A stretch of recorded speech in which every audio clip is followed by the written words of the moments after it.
Welcome back to Just Jocelyn with my guest, Laurie Ortolano. And we are in part 2 of trust funds. What's a trust fund? Why do we have trust funds? And, some of you can roll your eyes all you want, but there's a bunch of us that think it's for one reason. So the point is to educate everybody, and I certainly want to be educated. And the right to know. What is a right to know? What is this we're talking about, right to know? So we're going to dive right into this because, this is not boring information. This is not innocuous information. This is information that directly impacts the running of this city, who's running it, who knows what, and you as the taxpayers, you as the citizens, we, the people, are entitled to know all of this because why? They work for us. For decades, it's been flipped upside down that they tell us what to do. Well, it's time we all put on our big girl panties and our big boy panties, and we go down there and say, we the people, we tell you what to do. We are the employers, not the other way around, and you will answer these questions. And when you don't, you make yourself very suspect. And this is across the nation. This is not just Nashua. This is every town and city across the United States, and it's being exposed piece by piece, especially in our school deliberatives. But here in Nashua, I'm absolutely flabbergasted at what this city is doing and how it treats people. And, back in COVID, arresting this person, arresting that person, right. Slamming doors, closing doors in people's faces. That's not transparent. That's not transparent. Nope. You can say it all you want, but it ain't. Nope. All right. So as we continue, because the mayor never appointed a board of trustees for city trust funds in the 9 years. Okay. We never had open public meetings because they were supposed to be noticed and they have to comply with the right to know law. We never had a financial investment plan submitted to the state on how the money was being invested, which is part and a requirement of an RSA, of the RSA. We really did not have... and open meetings are under 91A, yes, which is right to know. So each time that group meets, the law says they have to meet at least once a year. Okay. Okay, but most of them meet quarterly. When I looked up Concord, Manchester, Keene, Portsmouth, they have their board of trustees for trust funds. Okay. You can find that they have agendas and they're noticed meetings.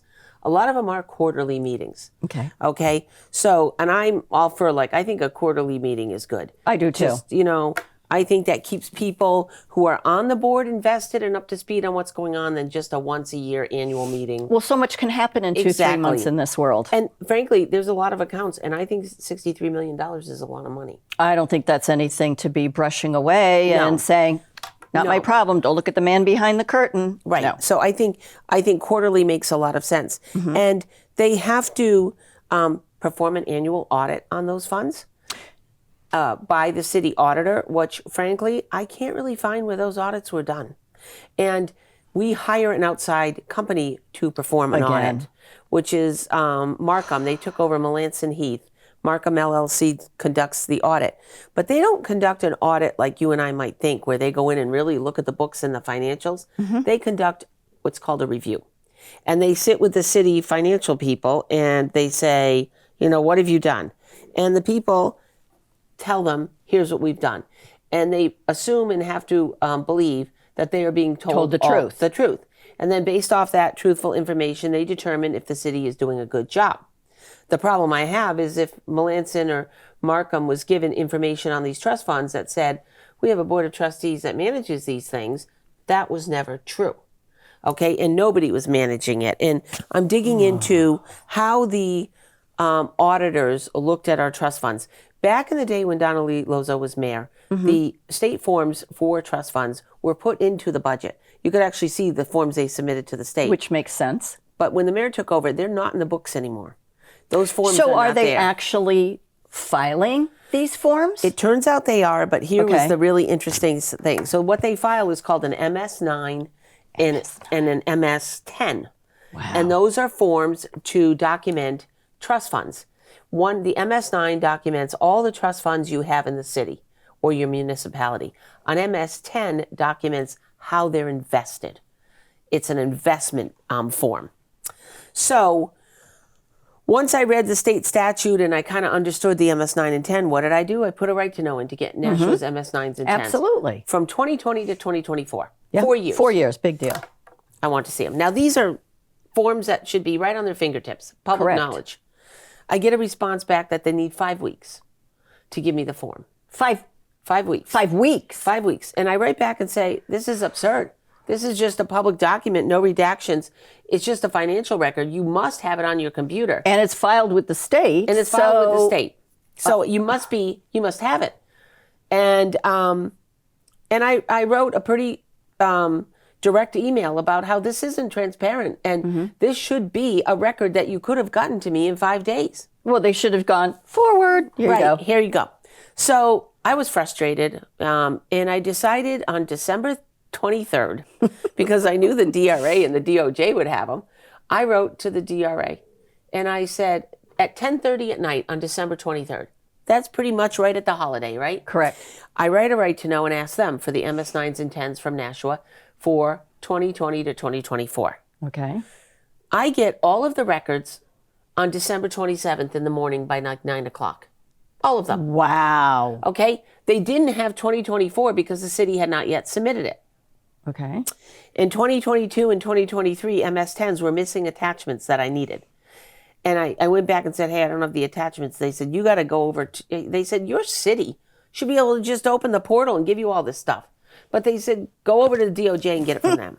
So, I mean, I go up to a state agency that is understaffed, resource limited, and in 2 business days with Christmas in between, They give you and an answer that where are the attachments? And they speak to me. They talk on the phone. They communicate. They explain how the portal works. They give me all kinds of information, helpful information. This is what a public person would want to know to understand their government and records. Very forthright. And so when I get the MS-9s and 10s and I open it up, it has a statement that says this ledger was reviewed for accuracy and submitted electronically under the pain and penalty of perjury under a date by the trust accountant on behalf of the trustee of the trust funds of Nashua. We don't have any. There's no board. So there's a pain and penalty and perjury. It's called a lie. This is a felony. I was about ready to say, I think that's a felony, like a real one. Like, I'm like, how did they submit this knowing they don't have that committee at all? Does this person realize what you just attested to? Right. What you just swore to under pains of penalty? And this is a ledger. This is a ledger of the 143 trust funds. All of them are listed here. And it gives you the additions, the gains and losses, withdrawals, end of year balance. And it's all 143. What's so interesting is the woman's name, who is the chairperson of the trust fund, is listed on it. This woman. Okay. Like, there's no trust fund for the city. So who is this woman? Is this falsified? Yes. So, and what struck me is that her term expires 3/31/27, right? Yeah. Well, the charter says they only have two-year terms. That means she wouldn't have been appointed until 2025. We weren't in. We're not in 2025. We're not at that point where she could have been elected. So, But wait a minute. It says right here, in my silly little me, reporting year July 1st, 2022 through June 30th, 2023. And if it's only a 2-year term, that's 2027. Let me do really hard math here. 2027 minus 2 years makes it 2025, which we just started 8 days ago. And this form is 2 years old. This state form from the city of Nashua is from 2022 to 2023, 1 year. Holy smokes. So that doesn't make any sense. So then I try to figure out, who is this woman? Who is this? So I look her up in the phone book, and she lives like just streets behind me in Nashua. Did you go knock on her door? I called and she was a very nice lady. And I said, hey, I'm just trying to figure out, like who you are. She says, well, I'm the chairman for the Board of Trustees for the library. Just the library. I said, well, do you know you're signed on the MS-9 and 10 as the chair for all the city trust funds? I don't know what you're talking about. I said, has the city ever sent you these forms? I don't know. I've never seen them. I said, it totals like $70 million of investments that you're responsible for. I have no idea what you're speaking about. So when she said that, what feeling did you get? Like she really didn't know what you were talking about, or did Totally you? believed her. Okay. Totally credible. Okay. And I would believe her because at this point, last week, the city wrote to me and said, essentially, that they didn't have one of these committees. They finally acknowledged it, and that they're reinstituting the Board of Trustees. So they just admitted to the falsification of reports and putting somebody's name on there that is only for the library. They put in charge of 143 Right. trust funds. And I don't know about you, but I would be mad as hell if they put my name on a document. Well, who's gonna CYA her? Right. when the something stuff hits goes the on. fan? Right. She's the labeled person. She's like the fall person. I mean, these are volunteers of our city who just come out innocently and volunteer. And are doing the right thing to help out. And are doing the right thing to help out. Oh, and Lord. What's really interesting is the library trust fund is a separate fund from the city. There are certain trust funds that are exempt from the oversight of the city. The cemetery trust funds, the library trust funds, the Board of Public Work pension fund. Those are separate. The library has always operated on its own with its Correct. Board of Trustees. And quite frankly, I think they've done the best job of anyone, because the city hasn't even managed theirs. They manage You said theirs. it for me. They have Fidelity as a manager. Yeah. They meet with them regularly. They go over the investment strategy. They change it up. I feel like they manage their investments, and they are an active board doing that. And they're truly working for the public, And they're truly working for the interests of the public library. following their oath of office. Yeah, right. All So those things. they're doing a good job. What I found so interesting, so I get this from the state. I find out this lady knows nothing about it. I then look online and I start looking for researching in their search field, which is terribly poor, this woman's name. Up pops the December meeting minutes for the library. In fine print under there is the treasurer for the city paid a visit to them to talk about the trust fund of the city. It's like, wow, that happened on December 3rd. I open up the minutes and she's doing a presentation to them to get them to come and become part of the city trust fund. I then find out, digging even more, that she actually went to them September 3rd. So on September 3rd, she went to them and said, in a very confusing manner, hey, the city wants to take over your trust fund. The library does not have to give up its trust fund. No, because it's I don't exempt. think it should. That's what exempt means. I don't think they should, because they're managing it well. And I don't think that the city was clear to them that you don't have to be part of the city, but she compelled and said, listen, you got to come in under our umbrella. We got to do this all as one group. We'll get better rates. We'll get a better investment strategy. I call BS. I call BS. They want that to fall under the peruse of the umbrella so that her name becomes legit. Exactly. That's exactly it. So, and what's so interesting is they went. This is exactly right. So they went to the Library Board of Trustees in September, and the treasurer comes in with new written draft ordinances for the city charter on these positions, an investment plan. I get all of this from the library person. Once I read the minutes, I realize they're exchanging emails, the city's sending documents, city's sending policy stuff. I write to the librarian and I said, could you forward me any of these emails and attachments? Like in hours, she sends everything to me. Super responsive, extremely polite. Which is what she should be. Absolutely. And is exempt from the city, has every right to do that. Has every right to do that. So she dumps everything on me. And then I see that the city, the mayor, her, the CFO, they've all devised a plan to redo all of this. They have never had a meeting with the Board of Aldermen in 5 months to tell them they were rewriting the charter and they're doing any of this. That charter change falls under the Board of Aldermen. When our treasurer goes to the library and says, here's the charter change we're proposing, here's what we're going to do, and you haven't even told your Board of Aldermen what that is or had a discussion where the public weighs in, they're using it as a hook to bring the library in to cover their rear ends for falsifying records.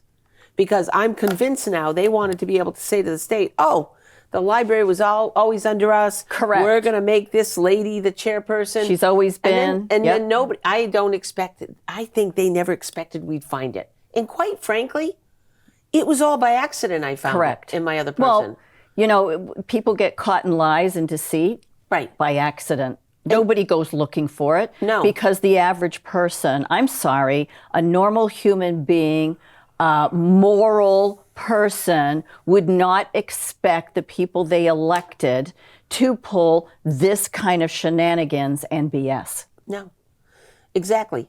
So I spoke at the library trustee meeting last night. They had one. Oh, good for you. I went, and it's only 3 minutes. But what I said to them is, I would think very carefully about turning your trust fund over to this city, because this city has been not straightforward, not transparent, and has mismanaged the city funds to the tune of $63 million. And I brought the person whose name is on it. I gave her the forms, and she acknowledged. I bet her face fell. She was like, "I am very interested to find out how my name ended up on this."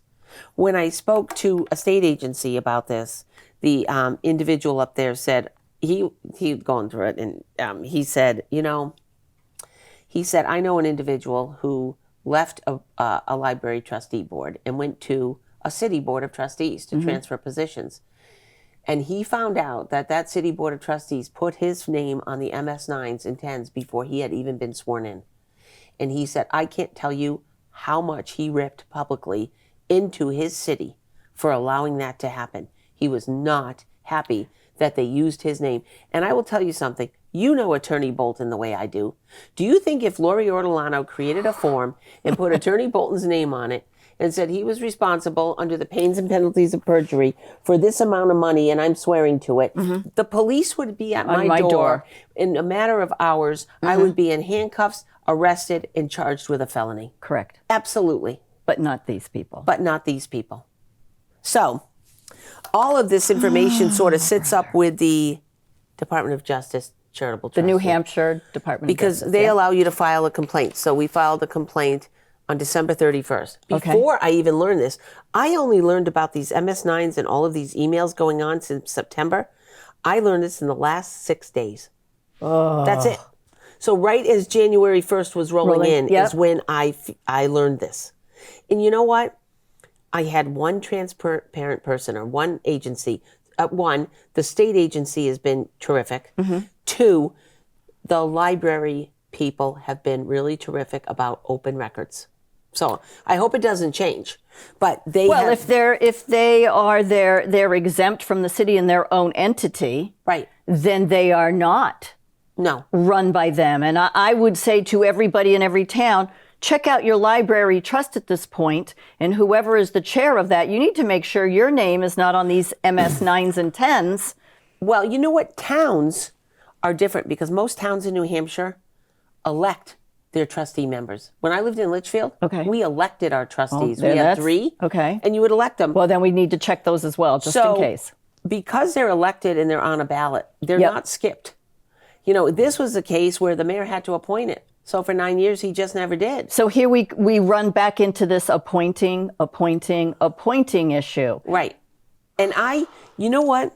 I'm totally opposed to this library sending their money to the city at this point. And I told the library board of trustees last night, before you give your money over at all, I would demand that they do a very detailed audit of the books before you would ever consider putting your money over there, because there are things that are not right. And I would hold off for a year and let them get them open. But I said, you have probably one of the best run trust funds in this city. And I wouldn't give it up because you have a board of 7 people.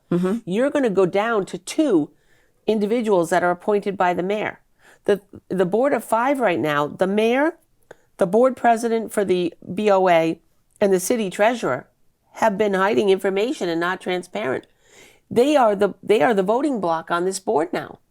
How much transparency are we going to get on these funds with those 3 cats sitting at the top? It's just going to add another whatever their funding is.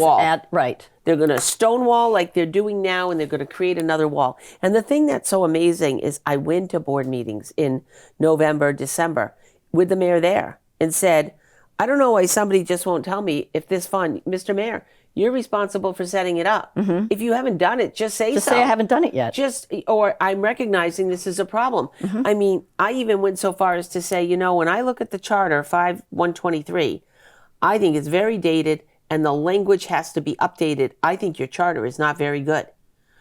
Little did I know that the city treasurer in September sent new charter language.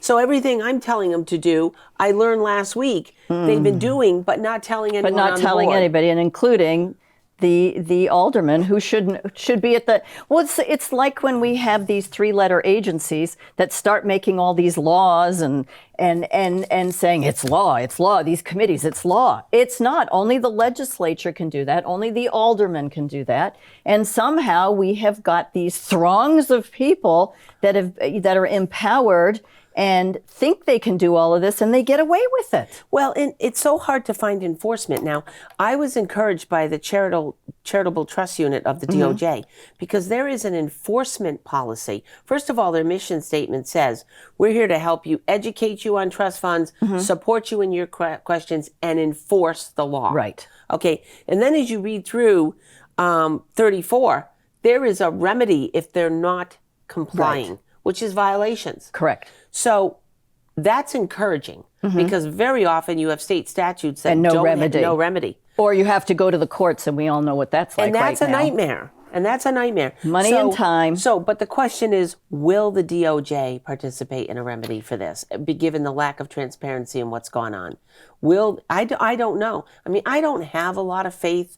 I've been around. I know you've been doing this quite a while. And I say, like I said to you, Nashua is like the Yellowstone train station in Wyoming that nobody has jurisdiction, and we just roll the body off the cliff and call it good. That's what I feel like Nashua is. The courts are not receptive to us because I feel like the city leaders own the judges. They just do. And the municipality carries a lot of power.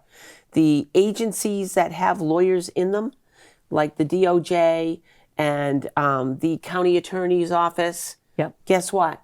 They're not going to budge either. They just don't want Status to get quo. involved. Nope. So, top, bottom, left, right, wherever you look, everyone says, oh, not my problem. Or they tell you to go somewhere else. Correct. Pass the buck. Pass the buck. So, and the courts are overburdened. They're understaffed. And I really think there's a shortage of good qualified judges in this state. There's a lot of stress on the system.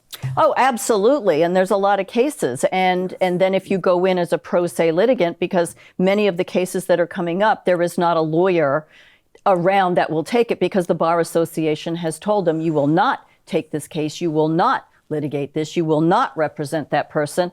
And some of us are left to have to represent ourselves, especially on subjects that are not quite as clear cut as what you're doing. Right. And we end up spending hundreds, if not thousands of dollars, hundreds and thousands of hours. You're in the millions, probably, hundreds of thousands of hours.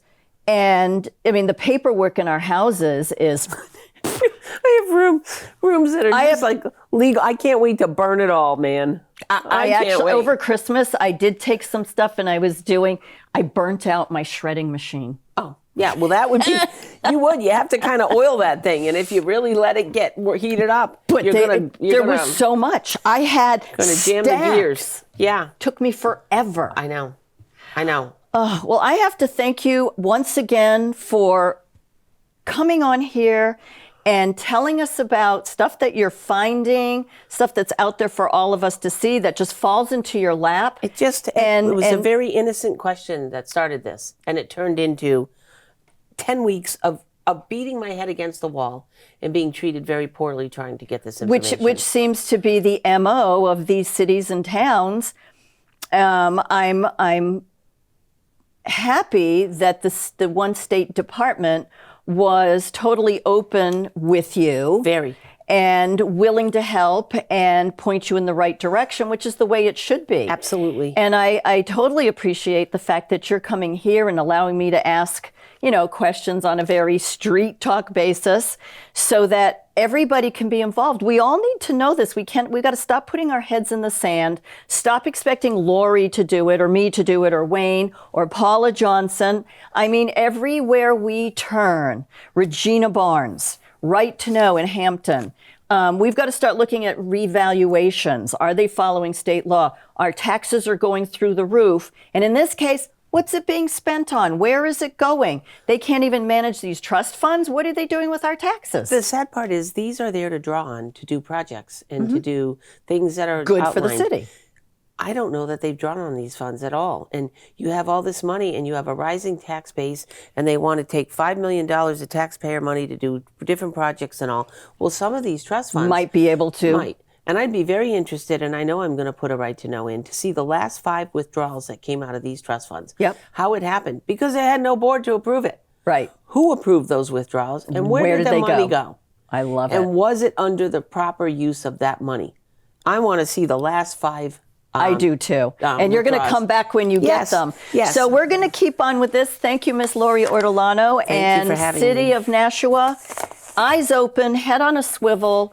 This is your money. This is a government that you elected that is not open and transparent and helping we the people, we the citizens, we the taxpayers, and at every turn putting up a brick wall. So we will see you next time, and I hope you enjoy the rest of your week. Any questions, feel free, send them in. We'd love to answer them. You have any subject you'd like us to talk about?